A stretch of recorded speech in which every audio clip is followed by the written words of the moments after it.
This isn't an argument for or against hatred. It isn't an attempt to tell you what you should believe, what you should oppose, or what conclusions you ought to reach. It is simply an invitation to look. To look at something most of us have inherited opinions about, and perhaps look at it for a little longer than we normally do. What is hatred? What does it do? What does it give us? What does it take away from us? Can it ever serve something greater than itself, or does it inevitably begin reproducing the very thing it claims to oppose? And what happens when we give our strongest emotions a moral, political, or religious vocabulary? Does that make them more truthful, or merely more difficult to question? We don't have to settle those questions here. We don't even have to agree about them. We can simply remain curious long enough to see what appears when we stop defending our conclusions and start examining them. Because sometimes the most interesting thing isn't the answer we find. It is the thing we discover we had never thought to ask. The thing we think we must hate. There is a strange thing happening whenever human beings begin talking about hatred in the name of goodness. We become very certain very quickly. We know what must be hated. We know who is responsible. We know what has gone wrong. We know what must be removed. We know what God hates.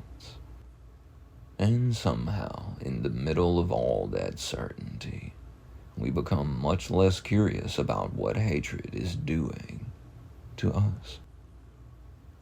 That is the question I want to sit with.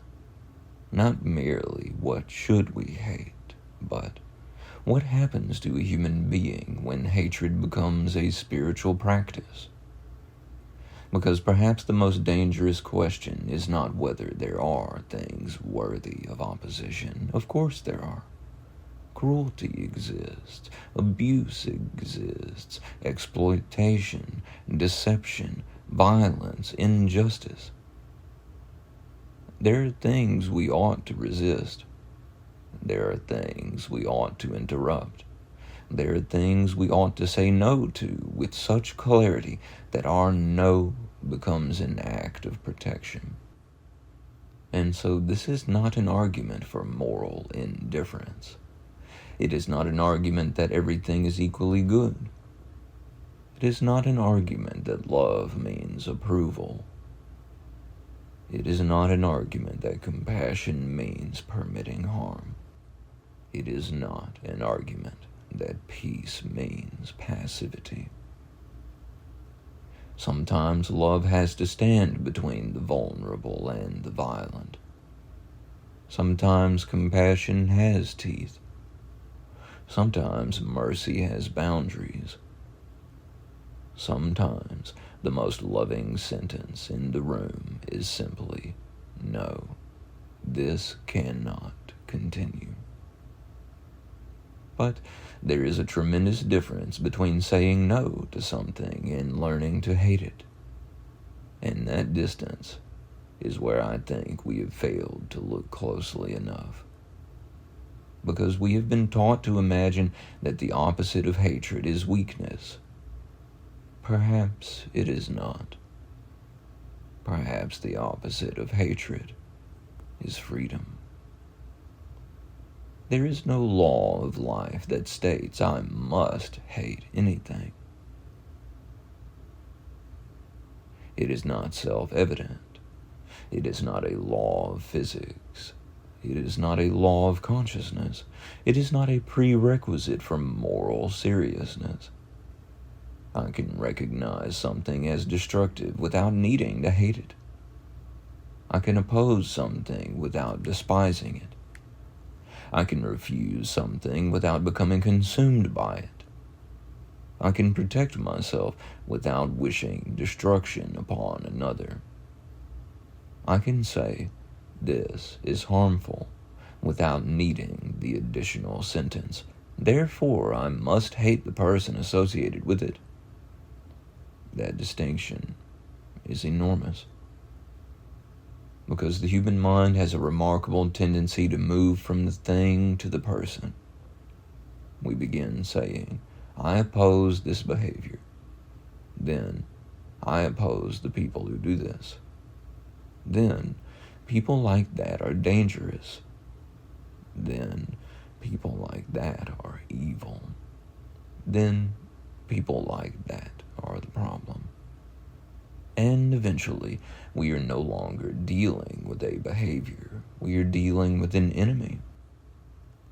And once a human being becomes an enemy, almost anything can be rationalized, as we have seen throughout all human history. This is one reason dehumanization is so morally dangerous. Research has repeatedly connected moral outrage and diminished perceptions of another person's humanity with stronger punitive responses. The progression can be subtle. First, we disagree, then we condemn, then we caricature, then we generalize, then we stop listening, then we stop seeing. And eventually, we are fighting a category instead of encountering a person. That is one of the oldest tricks in the human repertoire, and perhaps one of the oldest tricks of fear. There is something else we ought to admit. Anger can be useful. That makes this conversation harder, and therefore more honest. Anger can tell us that a boundary has been crossed. Anger can mobilize us when someone is being harmed. Anger can break the spell of apathy. Anger can give a person enough energy to leave an abusive situation. Anger can cause a community to say, enough. So I don't think wisdom requires us to become emotionally inert. There is a difference between suppressing anger and becoming its servant. There is a difference between hearing anger and worshiping it. There is a difference between allowing an emotion to inform you and allowing it to govern you. And this distinction is important because human beings are remarkably good at confusing intensity with truth. Happens all the time. Something feels enormous, therefore it must be important. Something feels righteous, therefore it must be righteous. Something makes me furious, therefore my interpretation must be correct. But an emotion can be sincere and still be mistaken. It can be powerful and still be distorted. It can be morally motivated and still become morally destructive. Even research attempting to distinguish moral outrage from personal and empathic anger has found that what people call moral outrage is not always as cleanly detached from personal identification and perceived harm as we might imagine. That should make us humble, not cynical. Humble. And humility is precisely what hatred tends to dislike. Ponder that. Hatred likes certainty. Hatred likes categories. Hatred likes distance. Hatred likes an enemy who can be understood in one sentence. Hatred likes a world divided cleanly into us and them. Hatred does not want to investigate. It wants to conclude. It does not want to understand. It wants to identify. It does not want to listen. It wants to answer. It does not want complexity. It wants permission. And perhaps this is why hatred can become so intoxicating, because complexity is exhausting. Understanding requires work. Listening requires vulnerability. Changing your mind requires humility. Hatred requires very little. You only need a target. There is a peculiar spiritual danger in that, because a person can begin to believe that their hatred is evidence of their devotion. They become angry, and they interpret their anger as conviction. They become contemptuous, and they interpret their contempt as discernment. They become hostile, and they interpret their hostility as courage. They become incapable of listening, and they interpret their refusal to listen as faithfulness. And now something fascinating has happened. The person is no longer examining their emotional state. They are defending it. They have taken an internal experience and given it divine authorization. I feel this strongly. Therefore, God must feel this strongly. And therefore, my reaction must be righteous. That is a terrifying chain of reasoning. Because if God becomes the name we give to our certainty, then questioning us begins to feel like questioning God. And once that begins, dialogue becomes nearly impossible. The conversation has already been won before it begins. There is another question I think we rarely ask. What if I am wrong about what God hates? Not what if someone else is wrong, what if I am wrong? What if the thing I have called evil contains complexities I have never bothered to understand? What if the person I have classified has a story I have never heard? What if my information is incomplete? What if my community has taught me to fear something before it ever taught me to understand it? What if my outrage has been inherited? What if my enemy was assigned to me before I ever met them? These are uncomfortable questions, but perhaps discomfort is not always evidence that a question is dangerous. Sometimes discomfort is evidence that the question has reached somewhere protected. And this is where the phrase, hate the sin, love the sinner, deserves much more scrutiny than it usually receives. Because the phrase sounds like a solution, but psychologically, how easy is it really? Can a person repeatedly cultivate hatred toward something while remaining completely untouched by that hatred toward the person associated with it? Can I spend years teaching myself that a particular behavior is disgusting, depraved, corrupt, demonic, dangerous, destructive, and worthy of hatred, and then simply flip a switch and say, but I love the person? Perhaps some people can, but perhaps we should not assume it is effortless. Language shapes perception. Repetition shapes association. Attention shapes salience. And when moral outrage combines with dehumanizing perceptions, the consequences can become considerably more severe. So perhaps we should stop treating hate the sin, love the sinner, as though the second half automatically neutralizes the first. It may not. Sometimes the person hears the first half much louder than the second. Sometimes the person becomes the sin. Sometimes the category swallows the human being.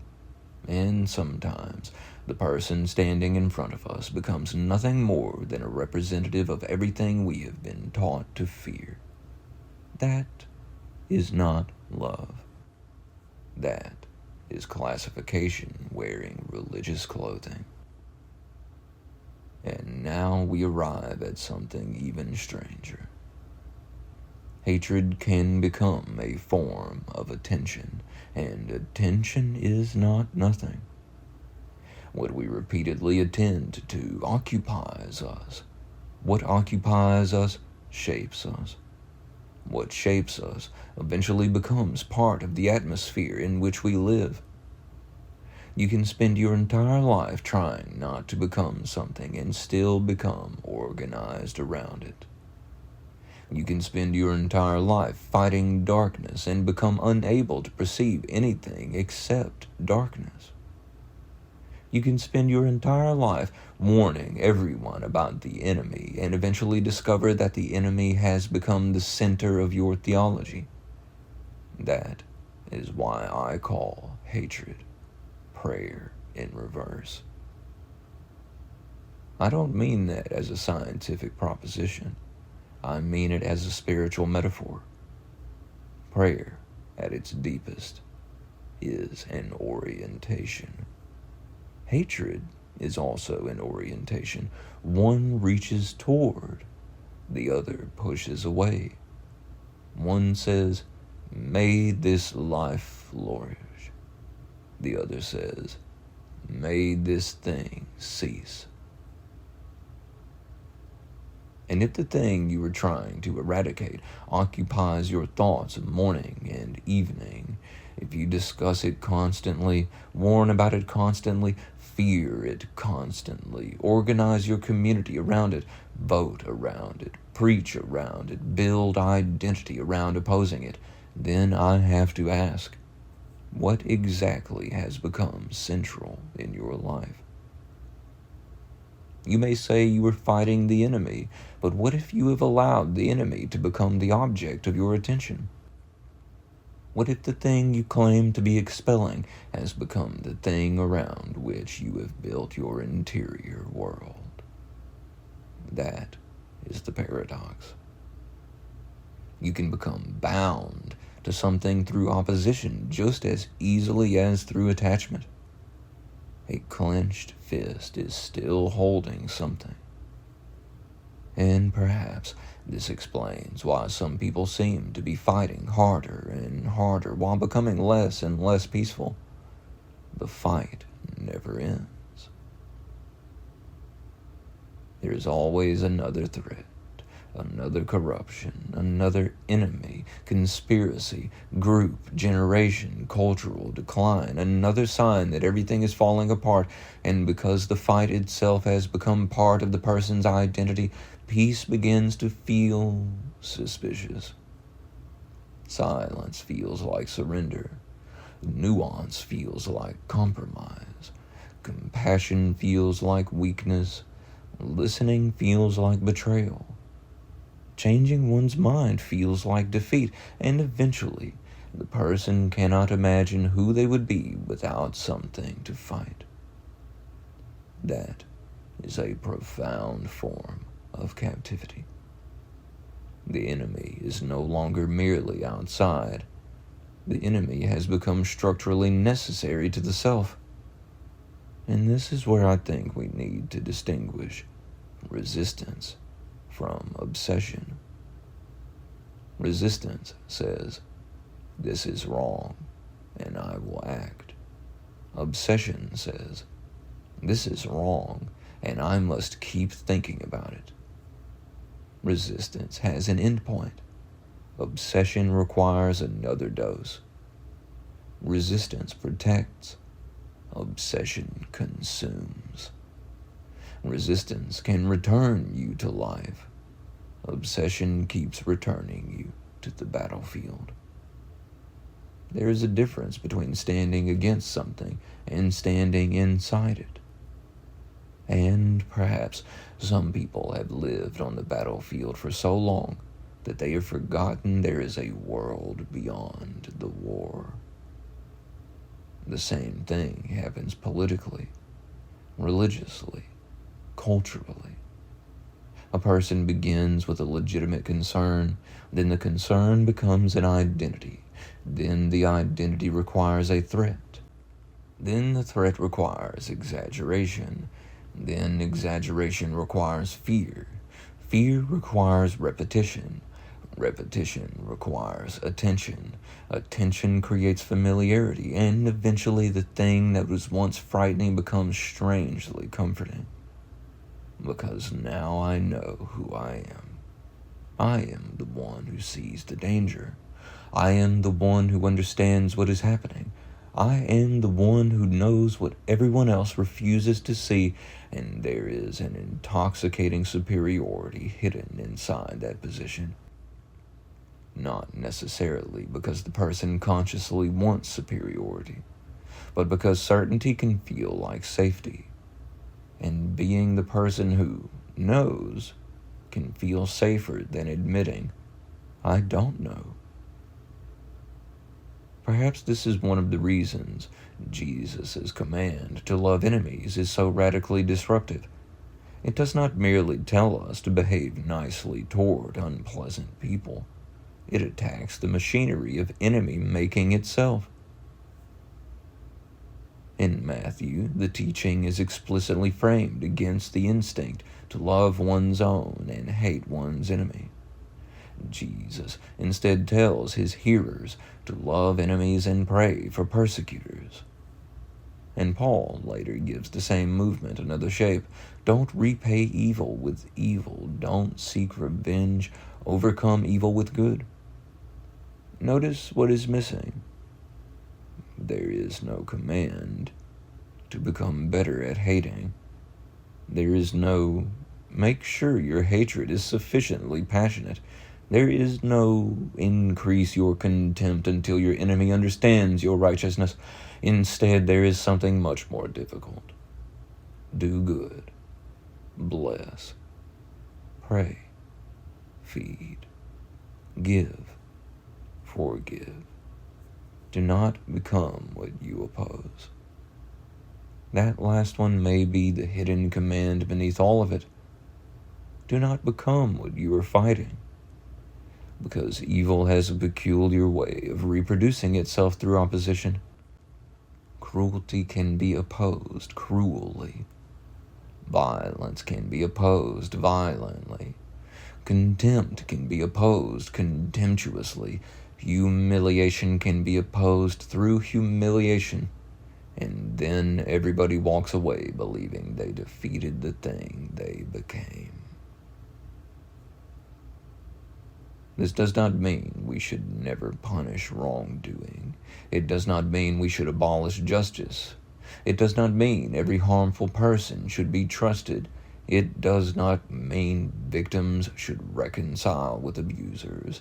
It does not mean boundaries disappear. It does not mean society becomes incapable of protecting itself.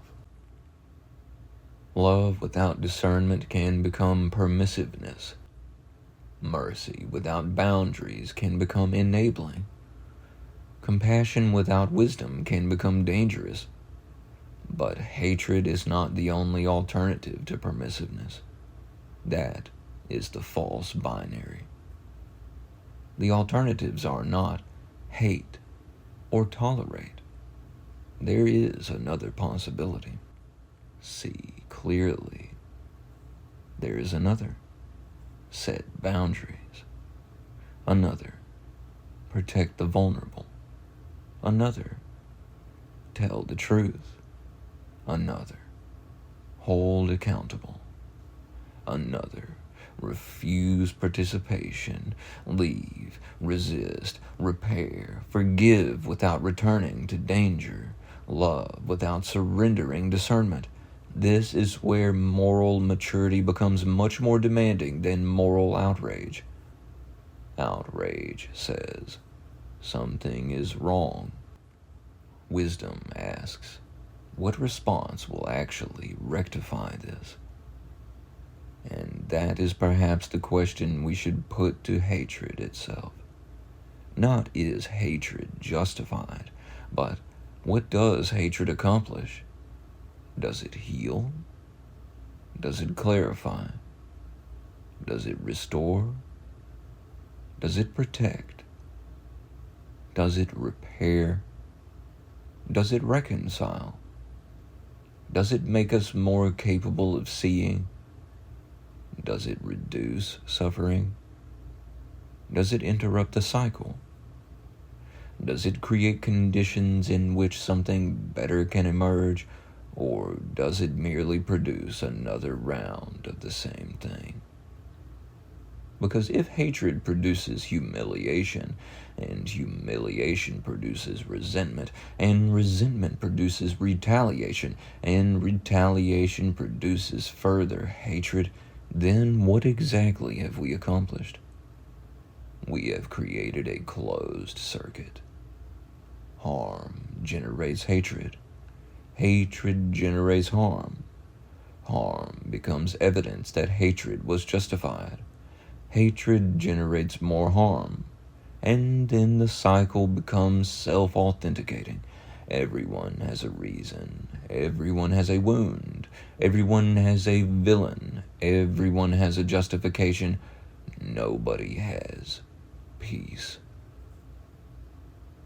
Strange, don't you think? This is why the old wisdom that hatred does not cure hatred continues to matter. Hate never cured hate. It never has. It never will.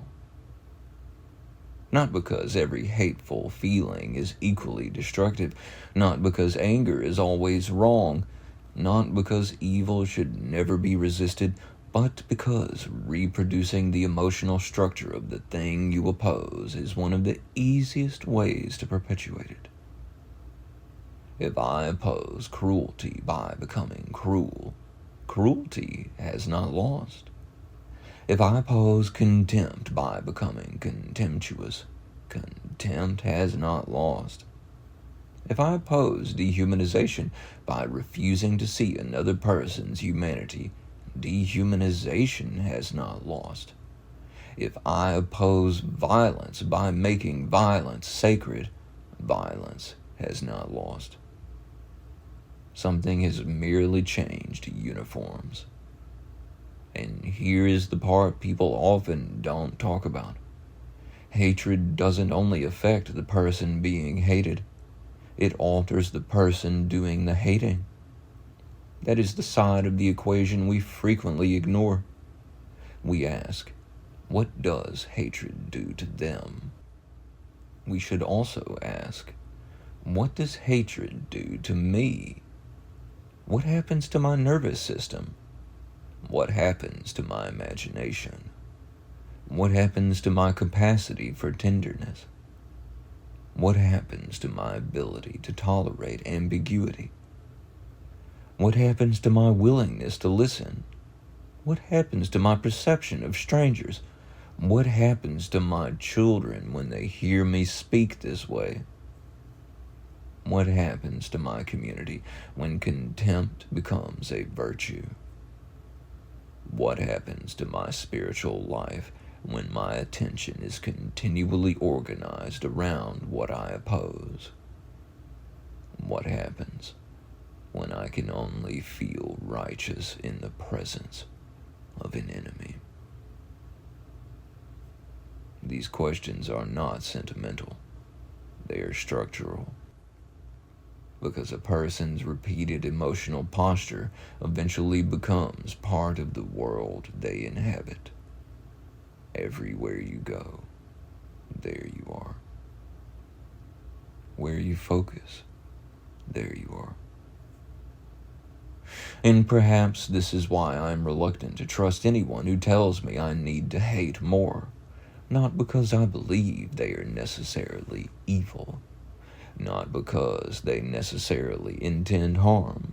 Not because everything they oppose is harmless. But because hatred is an extremely powerful instrument, and human beings have demonstrated over and over again that we are poor judges of our own purity when holding powerful instruments. Give someone permission to hate in the name of God, and you had better be prepared to answer a very serious question. Who gets to decide when the hatred has become too much? Who decides when righteous hatred has become contempt? Who decides when contempt has become dehumanization? Who decides when dehumanization has become cruelty?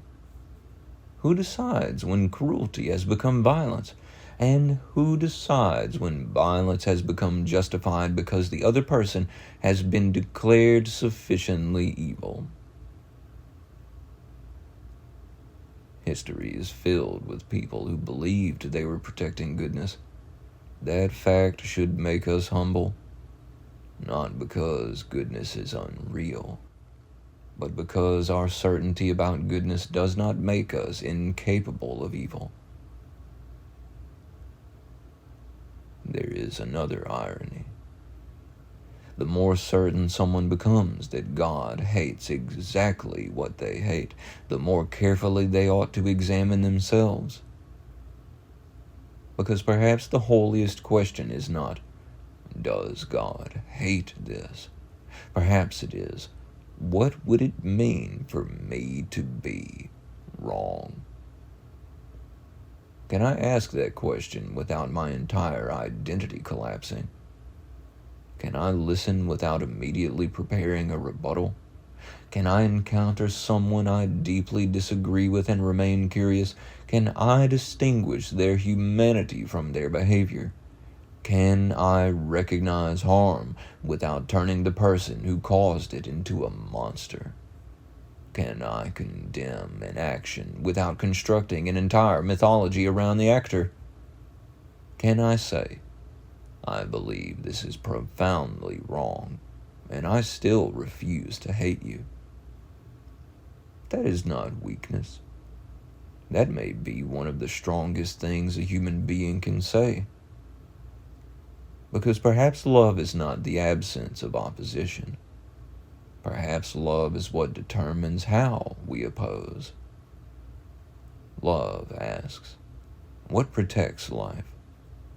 Hatred asks, what destroys the enemy? Love asks, how do I stop this harm?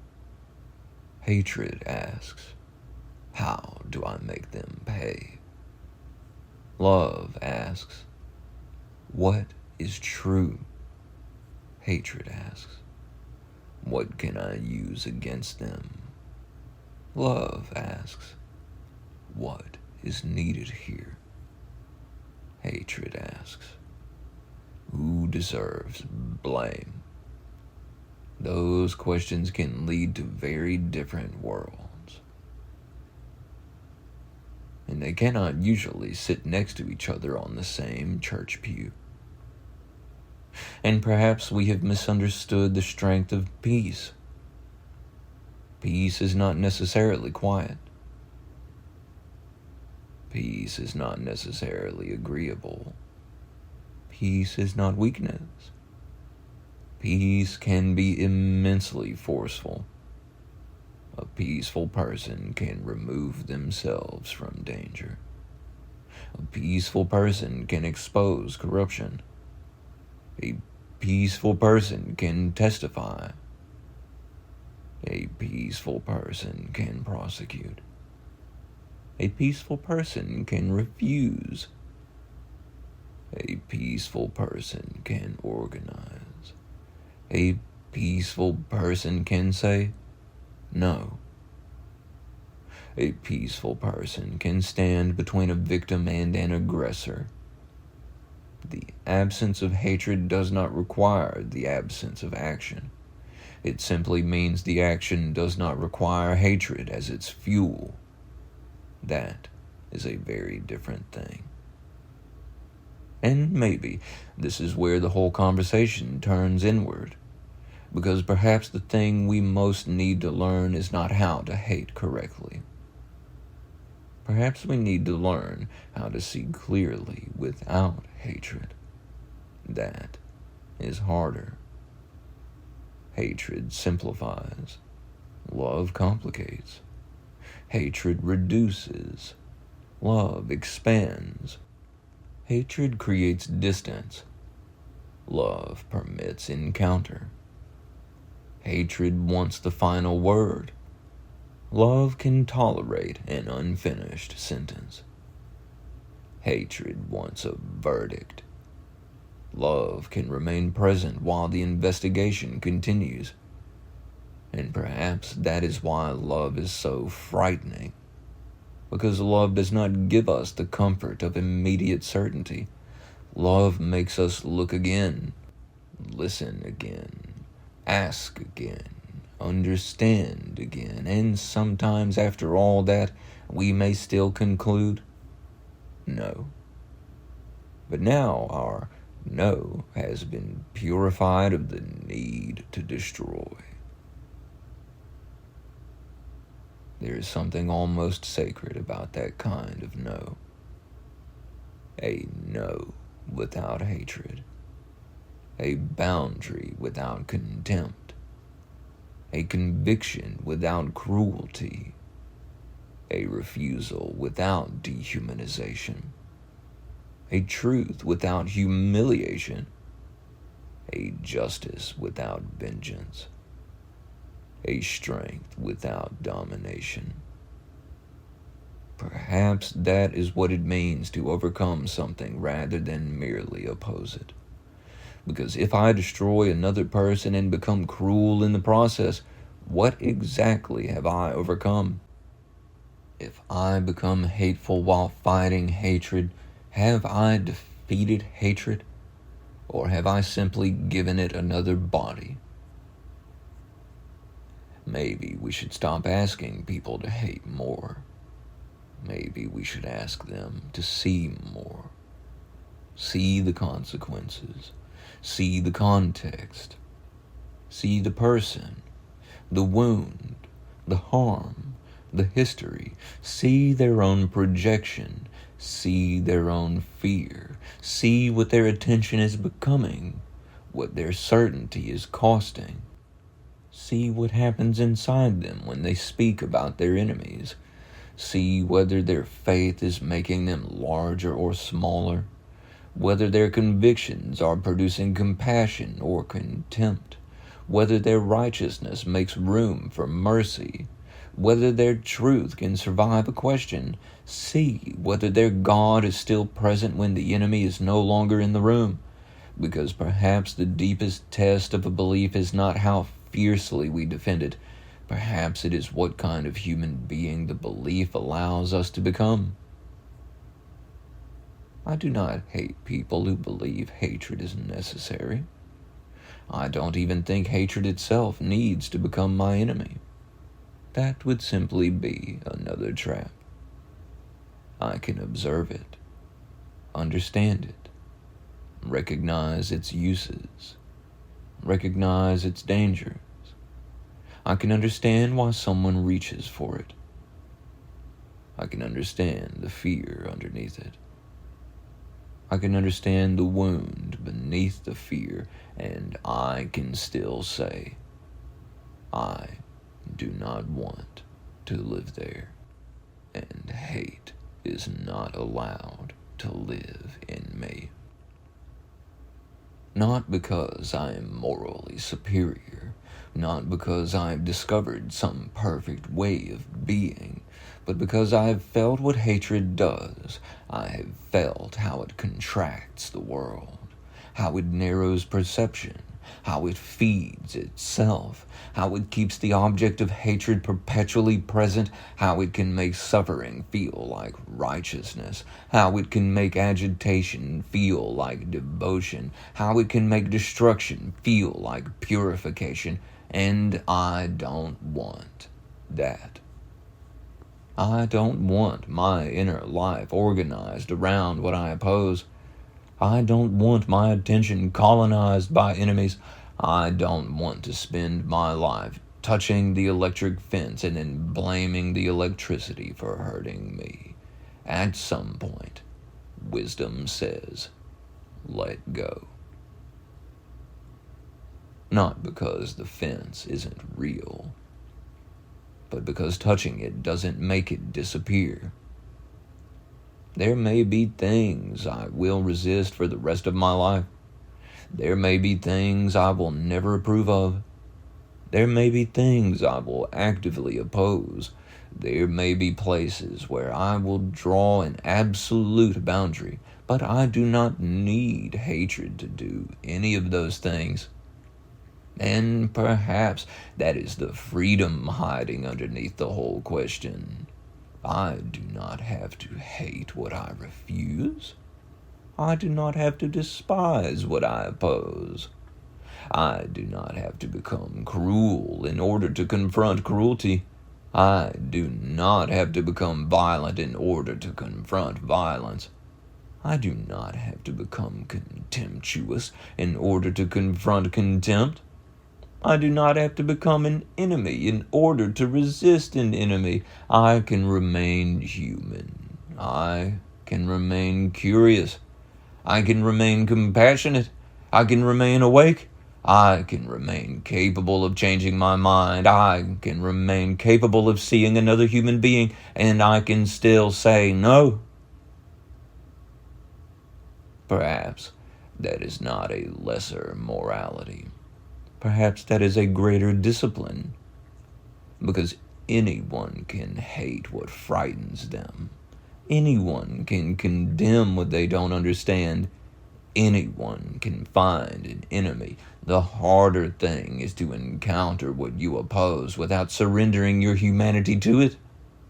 The harder thing is to resist without becoming rigid, to judge without becoming contemptuous, to protect without becoming possessive, to speak truth without needing humiliation, to practice justice without worshiping vengeance, to hold a boundary without building a prison around your heart, and perhaps finally to discover that love does not require us to call everything good.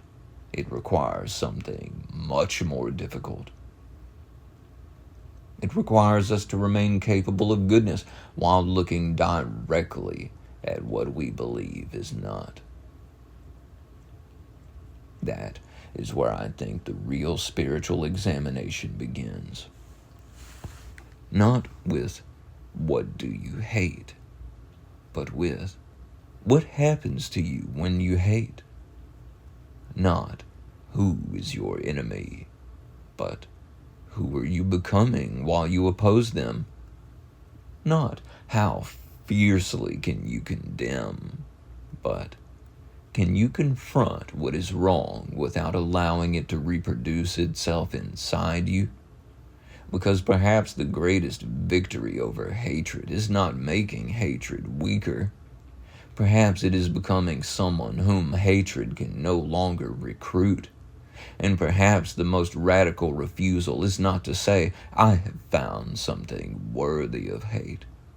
Perhaps it is to say, I have found something worthy of resistance, and I refuse to become it. Perhaps the thing we think we must hate is not something we were ever asked to hate at all. Perhaps it is something we were asked to understand deeply enough that we no longer need to hate it in order to resist it. I don't trust anyone with hate. Since when has it ever been wielded properly? Hatred is a double-edged blade. You always have one edge facing you. Because no matter where you place your attention, you will always be answered in kind. That is a law of life. But there is no law of life that states, I must hold hatred in my heart to do the right thing.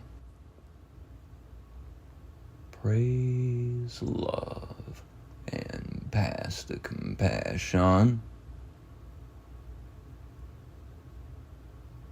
Was the wave ever separate from the ocean? The matter is still up for review.